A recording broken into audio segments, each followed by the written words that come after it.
लगभग आधी रात के वक्त तक एक ट्रक गांव में पुराने पुल की ओर तेजी से मुड़ा, जिसके पीछे पुलिस की जीप लगी थी। ट्रक ड्राइवर घबराहट में किसी से फोन पर बात कर रहा था। मालिक, हमारे पीछे पुलिस पड़ चुकी है, माल पकड़ा जा सकता है। घबराओ नहीं, पुल पर पहुंचकर ट्रक की रफ्तार थोड़ी धीमी करो। ट्रक ड्राइवर ने ऐसा ही किया। तभी दूर झाड़ियों में छिपे एक रहस्यमय साई ने फायरिंग की। गोली सीधा ट्रक ड्राइवर के सिर में लगी और बेकाबू ट्रक उसे नदी में जा गिरा। दयालपुर गांव में छगन लाल चौराहे पर अपने पराठे की दुकान लगाता था। उसके पराठे इतने लजीज हुआ करते थे कि दुकान लगते ही ग्राहक टूट पड़ते। हाय हाय मैया, मुंह तो जल गवा रे। अरे अरे, आराम से खाओ ललन चाचा, न तुम कहीं भागे जा रहे हो न ये परांठे। अरे क्या बताए भैया, ये छगन भाई का स्वादिष्ट गर्मा गर्म पराठा देख के मेरा भूखा पेट ससुरा रुकने ही नहीं देता। उसकी इस बात पर सभी हंसते हैं। तभी तीसरा ग्राहक बोल पड़ता है, अरे सही कहा भैया, क्या नरम पराठा, क्या गजब की चटनी, ऊपर से ये देसी मसालों से लिपटा हुआ गाजर मूली मिर्च का अचार। वाह वाह वाह वाह वाह, हम तो दीवाने हो जाते हैं भाई। सब महादेव की कृपा और आप लोगों का प्रेम है भाई लोगों, वरना किसकी जरूरत कि इस महंगाई में शुद्ध स्वादिष्ट स्वाद मात्र 30 रुपए में दे पाए। सभी छगनलाल की बात का समर्थन करते हैं। दयालपुर गांव की एक झोपड़ी में मातम पसरा था। वजह थी नमिता के 12 साल के बच्चे की मौत। लोग भीड़ लगाकर नमिता के दर्द में शामिल थे, पर असल में उसके दिल पर क्या गुजर रही थी सिर्फ वही समझ सकती थी। अरे कोई मुझे भी जहर दे दो गाँव वालों, मैं जीना नहीं चाहती। आखिर क्या कसूर था मेरे बेटे का? साधारण सी दिखने वाली सर्दी जुकाम की वजह से मेरा बेटा मर गया। इसके अलावा मेरा इस दुनिया में कोई नहीं था। लाडली, जो कि गांव की आशा कार्यकर्ता थी, उसने भावुक होकर नमिता को समझाते हुए कहा, रो मत बहन, अब जो होना था वो हो गया।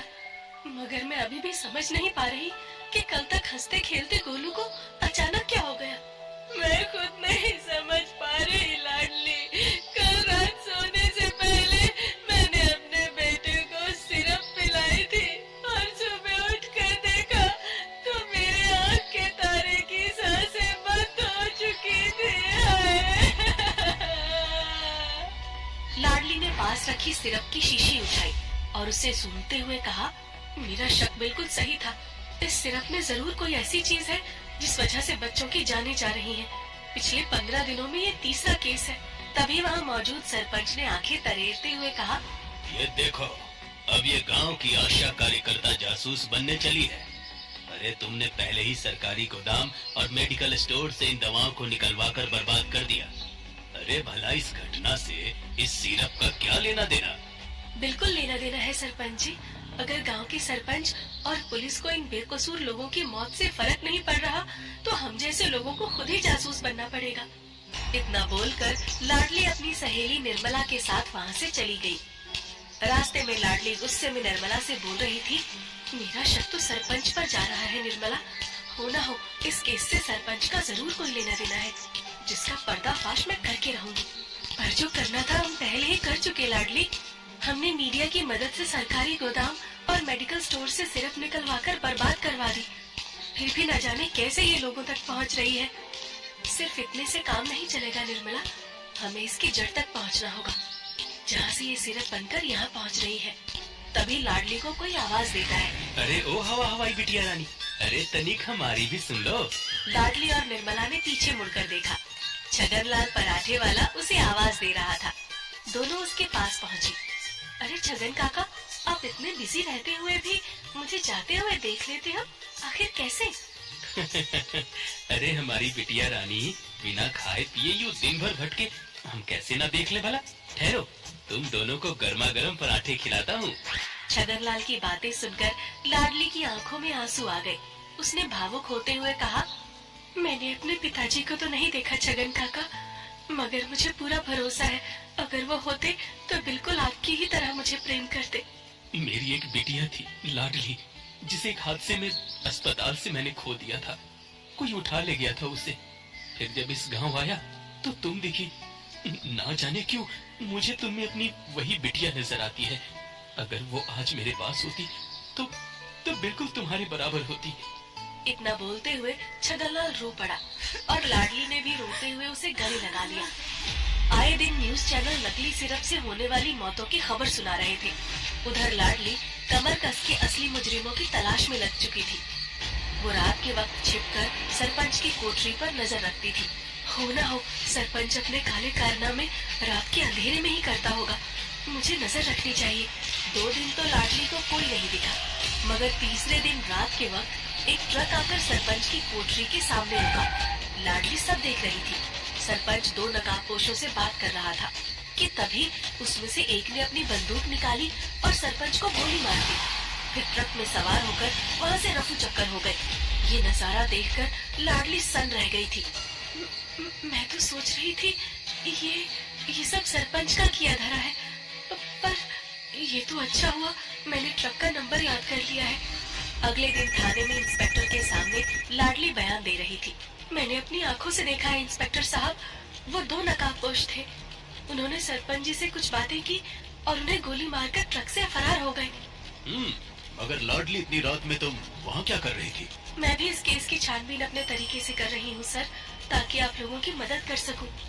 ये तो अच्छी बात है लाडली, पर ये काम जोखिम भरा है, इसलिए मैं तुम्हें इसकी इजाजत नहीं दूंगा। मैं ध्यान रखूंगी सर। कुछ और पूछताछ के बाद आखिरकार लाडली वहाँ से चली गई। एक शाम लाडली घर से बाजार की ओर आ रही थी। तभी उसे वही ट्रक दिखा जिसमें सवार लोगों ने सरपंच को मारा था। ये तो वही ट्रक है। मुझे इसका नंबर याद था। ये जरूर अपने खुफिया अड्डे पर जा रहा होगा। मुझे कुछ करना चाहिए। ट्रक उस वक्त रुका हुआ था और लाडली इतना सब सोचते हुए उस ट्रक में जाकर चढ़ गई। मगर ट्रक में चढ़ते हुए कोई तो था जो उसे छिपकर देख रहा था। ट्रक भीड़-भाड़ वाले इलाके से निकलकर गांव के बाहर मौजूद काली पहाड़ी की एक गुफा में दाखिल हो गया। इधर ट्रक में छिपी लाडली सोच रही थी कि वो किस जगह पहुंच चुकी है। तभी उसे एक कड़कदार आवाज सुनाई दी। अब तुम बाहर आ सकती हो लाडली, क्योंकि ट्रक हमारे अड्डे पर पहुंच चुका है। लाडली चौंक पड़ी। इन्हें कैसे पता चला कि मैं ट्रक में हूँ? उफ, अब तो मैं फंस गई। मगर मैं इन गुंडों से डरूंगी नहीं। इतना बोलते हुए लाडली ट्रक के बाहर कूद पड़ी। मगर उसके सामने जो शख्स था उसे देखने के बाद लाडली खुद की आंखों पर भरोसा ही नहीं कर पा रही थी, क्योंकि उसके सामने उसके पिता समान छगनलाल खड़ा था। छगन काका, आप ये सब यहाँ कैसे? आप तो अरे आराम से बिटिया रानी, ले पानी पी। सब बताता हूँ। देख, मेरा असली नाम छगनलाल ना है, मेरा तो असली नाम जंगी लाल है। वही कुख्यात बदमाश है। दुनिया को दिखाने के लिए मैं गरम पराठे बेचूं, मगर हमारा असली काम तो ये नकली दवाइयाँ बनाना है। लाडली ने चारों तरफ नजर दौड़ाकर देखा। हर ओर बड़े बड़े कंटेनरों में नकली सिरप बनाई जा रही थी और असली कंपनी की शीशियों में नकली सिरप भरी जा रही थी। लाडली ने एक नफरत भरी नजर से छगनलाल की तरफ देखते हुए कहा, छी, मैंने तुझे अपने पिताजी का दर्जा दिया था। कमीने, तेरे जैसा बाप तो कोई औलाद 100 जन्मों में भी ना पाए, जो चंद पैसों के लिए मासूमों की जिंदगी से खिलवाड़ करता हो। मैं तेरे बाप का कच्चा चिट्टा खोलकर पूरी दुनिया को दिखाऊंगी। तभी एक बदमाश ने लाडली के सिर पर डंडे से जोरदार वार किया। लाडली वहीं गिरकर बेहोश हो गई। अरे ओ छोरी, इमोशनल हो गई थी मेरी। इस वक्त मारना सही नहीं था। लाडली को होश आ चुका था। वो एक खंभे से बंधी हुई करा रही थी। छगनलाल उसके सामने खड़ा था। आज तो हम बड़ा माल जैसलमेर डिलीवरी करने वाले हैं छोरी। पिछली बार पुलिस के पीछा करने की वजह से मुझे अपने एक आदमी को खुद गोली मारनी पड़ी थी और माल नदी में गिराना पड़ा था। और इस बार ये नहीं होगा, तो बस देखती जा। अब वैसे तेरा शक सरपंच पर सही था। एक वक्त के बाद वो हमारा माल अपनी कोठी में छिपाने को तैयार नहीं था, तो उसे गोली मारना पड़ा। छगनलाल लाडली के बिल्कुल करीब खड़ा था, इसलिए लाडली ने गुस्से में उसके हाथ को दांत से काट लिया। छगनलाल ने चीखते हुए खुद को छुड़ाया और लाडली के दुपट्टे से उसका गला घोंटने लगा। तभी उसे लाडली की गर्दन पर एक बड़ा मस्सा दिखाई दिया, जिसे देखकर छगन बुरी तरह चौंक गया। छोड़ी, ये मस्सा तुझे कब से है? ये मस्सा नहीं कमीने, मेरे पिताजी की दी हुई बचपन की निशानी है। छगन रो पड़ा। बेटी, मेरी बेटी, तुझे मैंने अस्पताल में ही खो दिया था। मैंने कभी नहीं सोचा था कि तू मुझे इस हाल में मिलेगी। अपनी गंदी जुबान से मुझे बेटी मत बुला कमीने, छगनलाल ने लाडली को खोलते हुए कहा। मुझसे बड़ी भूल हो गई बेटी। मैं तुझे खोने के बाद बावड़ा हो गया था, इसी के चलते मैं इस दलदल में उतर गया। लाडली को छुड़ाते हुए देख छगनलाल की गैंग से एक सदस्य ने कहा, सरदार, इस धंधे में कोई बेटा बेटी नहीं होता। ये लड़की हमारे लिए खतरनाक है। इसे छोड़ने का मतलब है हम सबका फंसना। हरामजादे, ये मेरी बेटी है और तू क्या समझता है इस धंधे और तुम कमीनों को मैं अपनी बेटी से ज्यादा समझूंगा? छगनलाल फिर से लाडली को छुड़ाने लगता है कि तभी वो गुंडा छगनलाल को गोली मार देता है। छगनलाल वहीं ढेर हो जाता है। फिर वो लाडली को अपना निशाना बनाता है। तभी एक फायर होता है जो इंस्पेक्टर ने किया था, क्योंकि पुलिस वहाँ पहुँच चुकी थी। पुलिस को अचानक देखकर सभी गुंडों ने हथियार डाल दिए। फिर इंस्पेक्टर ने कहा, माफ करना लाडली, हमें पहुंचने में जरा देर हो गई। खैर, जिस दिन तुमने सरपंच वाले केस में हमें अहम सुराग दिए थे, उसी दिन से हमारा एक बंदा छिपकर तुम्हारी निगरानी कर रहा था, क्योंकि मुझे पता था तुम अपनी आदत से बाज नहीं आने वाली। और आखिर में तुमने खुद को मुसीबत में डाल ही लिया। खैर, अब घबराने की बात नहीं है, हम मौके से पहुंच गए हैं। पुलिस सभी गुंडों को पकड़कर ले जा रही थी और लाडली अपने पिता यानी छगनलाल की लाश के पास बैठकर रो रही थी। आपने जो किया उसकी सजा आपको मिल गई पिताजी, मगर आप जैसे भी थे मेरे पिताजी थे। आपके खिलाए पराठे मैं कभी नहीं भूलूंगी।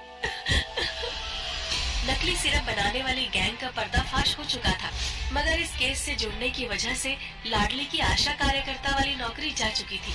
मगर उसने हिम्मत न हारते हुए अपनी सहेली निर्मला के साथ मिलकर छगनलाल के पराठे की दुकान खुद संभाल ली थी। अब गांव वालों को लाडली के हाथ से वही बेजोड़ स्वाद वाले पराठे खाने को मिलने लगे थे।